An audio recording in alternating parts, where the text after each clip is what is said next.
గొవ్వల Balaraju ఒంటరివాడైపోయాడు. BRS నుంచి గులాబీ రంగు నుంచి కాషాయ రంగులోకి మారుదామని నిశ్చయించుకుని బయటికి వచ్చిన గువ్వల బాలరాజు పరిస్థితి ఇప్పుడు అయోమయం గందరగోళం లాగా ఉంది.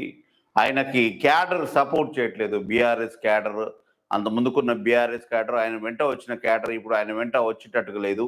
సో ఆయన వెంట వచ్చిన క్యాడర్ కూడా బీజేపీలో చేరితే ఆయనకి అంత ప్రాధాన్యత ఉంటుందా అంటే అది కూడా కష్టసాధ్యంగా ఉంది.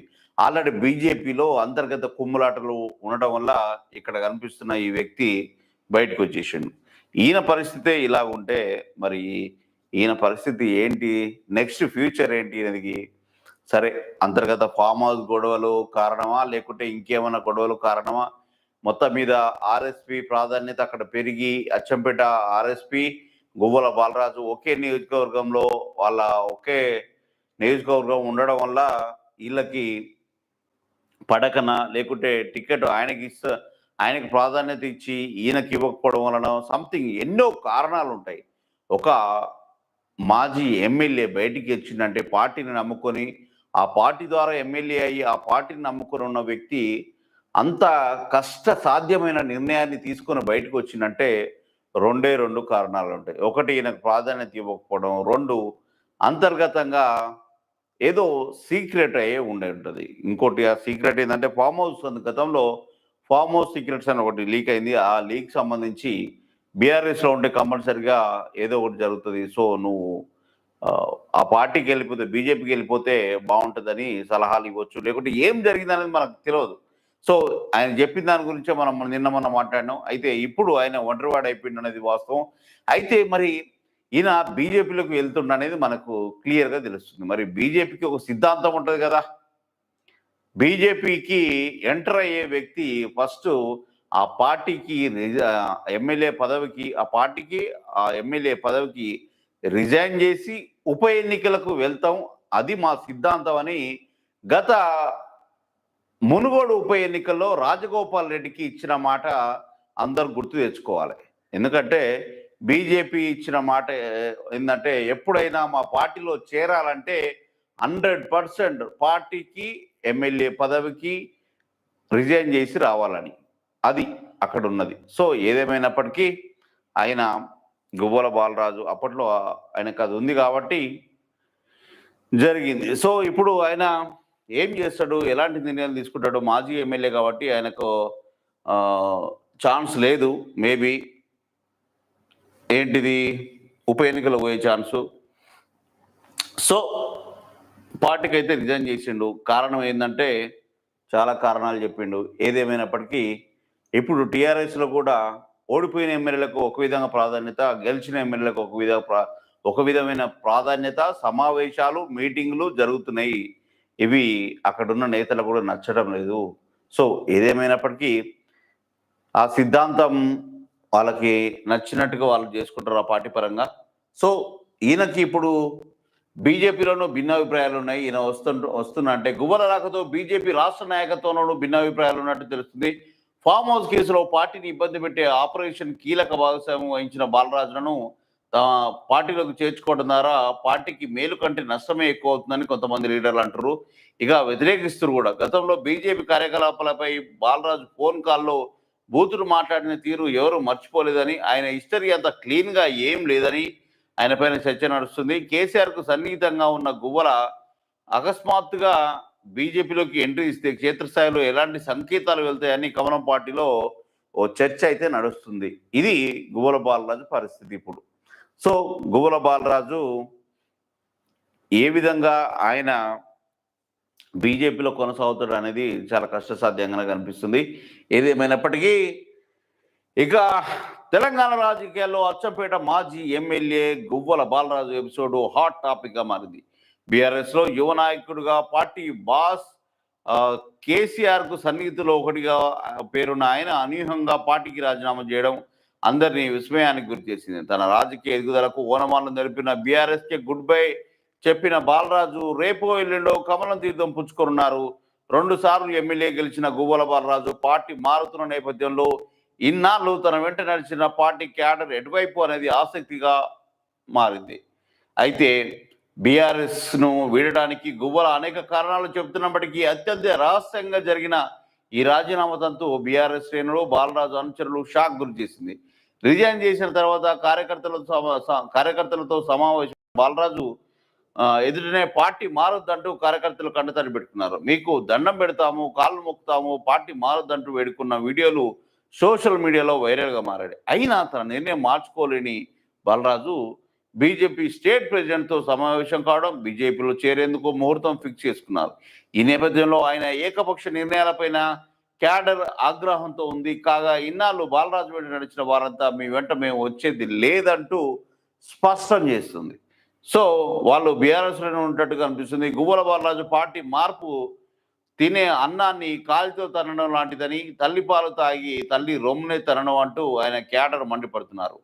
మండల స్థాయి లీడర్లు సైతం ఆయన వెంట నడిచేందుకు సస్తే మీరు అన్నట్టు సమాచారం. దీంతో బీఆర్ఎస్కు రాజీనామా చేసి బీజేపీలోకి వెళ్ళాలని భావిస్తున్న గువ్వల ప్రస్తుతం ఒంటరిగా కనిపిస్తున్నాడు. ఒంటరి వాతావరణాన్ని తను ఎదుర్కొంటున్నాడు గువ్వల బాలరాజు. ఇదంతటికి కారణం బీఆర్ఎస్ పార్టీ అగ్రనాయకత్వం అయితే దాంట్లో మేక గొర్రె బాలరాజు.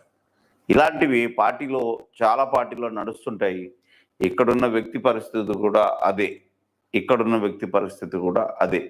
మరి ఒక ఆయన వెళ్ళిపోతే ఇంకో ఆయన ఆ పార్టీలోకి వెళ్తున్నాడు. మరి వెళ్తే ఈయన పరిస్థితి ఏంటి? ఈయన ఏంటి ఉపయోగం ఏంటి అసలు? సో ఏదేమైనప్పటికీ ఆపరేషన్ ఆకర్ష్ బీజేపీ నేతల మధ్య చిచ్చు పెడుతున్నది మనకు తెలుస్తుంది. గువ్వల బాలరాజు రాకపై మొదలైన అభ్యంతరాలు, బిఎల్ సంతోష్ను తిట్టిన వారిని చేర్చుకోవడం ఏంటనే ప్రశ్నలు, త్వరలో మరికొందరు చేరికలు ఉంటాయని హింటు. మరికొందరు చేరికలు ఉంటే మరి ఎమ్మెల్యేలు రాజీనామా చేయాలి, పార్టీకి రాజీనామా చేయాలి, ఎమ్మెల్యే పదవికి రాజీనామా చేసి బీజేపీలోకి వెళ్ళాలి. అది బీజేపీ సిద్ధాంతం. ఒకవేళ ఎమ్మెల్యే కాకుంటే మాజీ ఎమ్మెల్యే అయితే నో ప్రాబ్లం, పార్టీకి రాజీనామా చేసి రావాలి. సో అది నడుస్తుంది. అది నడిచినప్పుడు మరి మిగతా వాళ్ళు వస్తున్నారు అంటారు. మరి ఎమ్మెల్యేలు వస్తే మరి బీజేపీ ఏ విధంగా కంట్రోల్ చేసుకొని తమ సిద్ధాంతాన్ని అమలు చేస్తుందో చూడాలి. అది కూడా అగమ్యగోచరంగా స్థానిక నేతల భవిష్యత్తు, స్టేట్ చీఫ్ నిర్ణయాలపై ఆందోళన వ్యక్తం చేస్తున్న లోకల్ కమలాసన్ పార్టీ. ఇది పెద్ద కమలాసన్ పార్టీ, కమలం పార్టీ. ఎందుకంటే రంగు ఒకటే కనిపిస్తుంది, రెండే రంగులు కనిపిస్తుంది, కానీ చాలా వరకు మారుతూ ఉంటుంది. ఎందుకంటే మిగతా పార్టీలో అవినీతి అక్రమాలకు పాల్పడితే వాళ్ళు చెడ్డోళ్ళు అంతా, వీళ్ళ పార్టీలోకి వస్తే మాత్రం సో ఏముండదు. ఆ కమలాసలు అందరూ వీళ్ళ పార్టీలో ఉంటే వీళ్ళకి హ్యాపీ. అంటే అన్యాయాన్ని ఆకర్షిస్తాం, అవినీతిని ఆకర్షిస్తాం, మా పార్టీలో ఉంటే మీకేం కాదు అనే ధైర్యాన్ని ఇస్తాం, మిగతా పార్టీలో ఉంటే మాత్రం బెదిరిస్తాం, ఈడీ కేసులు పెడతాం, అన్ని రైళ్లు చేపిస్తాం. ఇది మా పార్టీ యొక్క సిద్ధాంతం అని బీజేపీ ఒక సింపుల్గా చెప్పుకోవాలంటే కమల్ హాసన్, ఒక హీరో లాగా చెప్పుకోవాలనుకుంటే కమల్ హాసన్ లాగా అంతే. ఆ విధంగా యాక్టింగ్ బాగా చేస్తుంది. టోటల్గా జనాల్ని మెప్పించే ప్రయత్నం చేస్తుంది. ఆ యాక్టింగ్లో కొట్టిన పిండి బీజేపీకి. సో మిగతా పార్టీలు ఏం తక్కువేం కాదు. దాంట్లో ఇప్పుడున్న పరిస్థితిలో ఈ టైంకి బీజేపీ అందరికీ ఆ విధంగానే కనిపిస్తుంది, కానీ బీజేపీలకు మాత్రం ఆ విధంగా కనిపించదు, బీజేపీ కార్యకర్తలకు ఆ విధంగా కనిపించదు. ఎందుకంటే కాకి పిల్ల కాకే ముద్దు, కాషాయం పిల్ల కాషాయంకే ముద్దు. సో మిగతా పార్టీలో ఏమో తక్కువ నేను అనట్లేను. ఈ వేదిక ద్వారా మనం విమర్శించాలి కాబట్టి, ప్రశ్నించడం మా హక్కు, అది వినడం మీ హక్కు. So choice is yours. A decision తీసుకుంటారు అనేది, ఏ విధంగా ఆలోచిస్తారు అనేది చూస్తే కన్నుకి, వినే హార్ట్కి, చెవికి, బ్రెయిన్కి మాత్రమే అర్థం కావాలి. అర్థమై నెక్స్ట్ టైం అది సరి చేసుకుంటే సరిపోతుంది, అంతే, ఏం లేదు. అది సరి చేసుకుంటే బాగుంటుందనే చెప్పడం తప్ప ఇంకేం లేదు.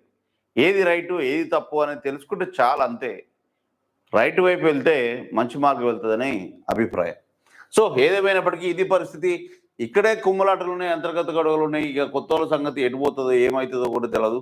సో దీనికి సంబంధించి ఇది ఇక గెలిచిన వాళ్ళు కావాలా? బీఆర్ఎస్ లో నడుస్తున్న గొడవలు కూడా చూద్దాం ఒకసారి. ఓడిన నేతలు సమావేశాల్లో రెండో ప్రాధాన్యత మాజీ మంత్రులైనా సరే అవమానాలైనా గులాబీ పార్టీలో కొనసాగుతున్న ఆచారం. మాజీ మంత్రి నుంచి ఎమ్మెల్యే చేతికి మైక్ లాగేసుకున్నట. బీసీ నేతల సమావేశంలో నొచ్చుకున్న నేత గత తప్పిదాలని అధిష్టానం ఫాలో అవుతుందా అనేది బీఆర్ఎస్ లో ఒక చర్చ నడుస్తుంది. బీఆర్ఎస్ పార్టీ పరిస్థితి రోజు రోజుకు క్షీణిస్తుంది. అసెంబ్లీ పార్లమెంట్ ఎన్నికల ఓటమి తర్వాత నేతలు జారిపోవడం, పార్టీ పెద్దల మధ్య ఆధిపత్య పోరు నడుస్తుండడం, క్యాడర్లో గందరగోళం నెలకొన్నది. లోకల్ ఎన్నికలపైన అధిష్టానం సరైన దృష్టి పెడుతుందో లేదో అనే అయోమయం నెలకొన్న ఈ సమయంలో గెలిచిన నేతలకే బీఆర్ఎస్ పార్టీలో ప్రాధాన్యత ఇస్తుండడం కొందరికి నచ్చడం లేదు. గత ప్రభుత్వంలో మాజీ మంత్రులైనా సరే వారికి సెకండ్ ప్రాధాన్యత దక్కుతున్నది. ఏ పార్టీలో లేని విధంగా ఈ వింత ఆచారానికి బీఆర్ఎస్ లో కొనసాగుతుందంట. అది అక్కడున్న నేతలకి సరిగా నచ్చట్లేదు. సో దానివల్ల కూడా కొంతమంది డిసప్పాయింట్ అవుతున్నట్టు తెలుస్తుంది. మరి వాళ్ళు డిసప్పాయింట్ అయిన వాళ్ళు బయటకు వస్తారా లేదా అనేది పక్కన పెడితే టోటల్గా అయితే అక్కడ రోజు రోజుకు క్షీణిస్తుంది పార్టీ ఆరోగ్యం, వాతావరణం టోటల్గా బీఆర్ఎస్ పార్టీలో క్షీణిస్తుంది. మన పెద్ద అయిన కేసీఆర్ పరిస్థితి ఎలా ఉందో రోజు రోజుకు ఆరోగ్యం ఎలా క్షీణిస్తుందో పార్టీ పరిస్థితి కూడా అంతే. మరి యువకుడైన కేటీఆర్ మరి దాన్ని సరిదిద్దాడంటే కాకకి అనుభవం అంత అచ్చొచ్చినట్టుగా అనిపిస్తలేదు. క్యాడర్ని ఈ విధంగా డిఫరెన్స్ చూస్తే ఆ క్యాడరు అంటే ఆ మంత్రులు, మాజీ మంత్రులే కానీ మాజీ ఎమ్మెల్యేలే కానీ ఒక విధంగా, ఒకవేళ గెలిచిన వాళ్ళు ఒక విధంగా, ఓడిన వాళ్ళను ఒక విధంగా చూస్తే రేపు ఆ పార్టీ పరిస్థితి ఏందనేది మన వాళ్ళ ఊహకే వదిలిపెట్టేసుకోవాలి. ఇక మనం దాని గురించి ఎక్కువ ఏం మాట్లాడదలుచుకోలేదు. ఇక పాదయాత్రతో టీపీసీసీ మార్కెట్ లీడర్లు కార్యకర్తల మధ్య సమన్వయం, స్థానిక సంస్థలో మైలేజ్ కోసం మైలేదరం ఇవన్నీ ఓకే. కానీ మరి సర్పంచ్ ఎలక్షన్స్ ఎప్పుడు చెప్పమంటే చెప్తలేరుగా. సర్పంచ్ ఎలక్షన్లు ఊరిస్తూ వస్తున్నారు. ఇప్పటికీ 20 నెలలు అవుతుంది. 20 నెలల నుంచి ఇంకా డైలామాలోనే ఉన్నారు. గెలుస్తాము, మనం ఇది రైతు బంధు వేస్తే ఇది వేస్తే అది వేస్తే గెలుస్తాం అనుకొని ఇచ్చిరు, అయిపోయింది. రేపు ఎన్నికలు, ఎల్లుండే ఎన్నికలు అని చెప్పుకుంటూ వచ్చారు. మొన్న కూడా సెప్టెంబర్ 30 లోపల ఎన్నికలు జరపాలని కోర్టు చెప్పింది. కోర్టు చెప్పినాక కూడా మీ పరిస్థితి ఎక్కడేసిన గొంగలు అక్కడలానే ఉంది. మరి సర్పంచ్ ఎలక్షన్ లేకుండా, సర్పంచులు లేకుండా గ్రామ పంచాయతీలు డెవలప్మెంట్ కావాలంటే ఏ విధంగా అయితే రేపు క్షేత్రస్థాయిలో మీకు ఓట్లు ఏమంటే ఎవడేస్తాడు, ఏ విధంగా వేస్తాడు? క్షేత్రస్థాయిలో, గ్రామ స్థాయిలో క్యాడర్ తిరగాలన్నా కానీ కష్టసాధ్యం అయిపోతుంది. సో దానికి కూడా బలి కావాల్సింది ఈ అగ్రనాయకత్వమే. సో ఏదేమైనప్పటికీ ఇది పరిస్థితి.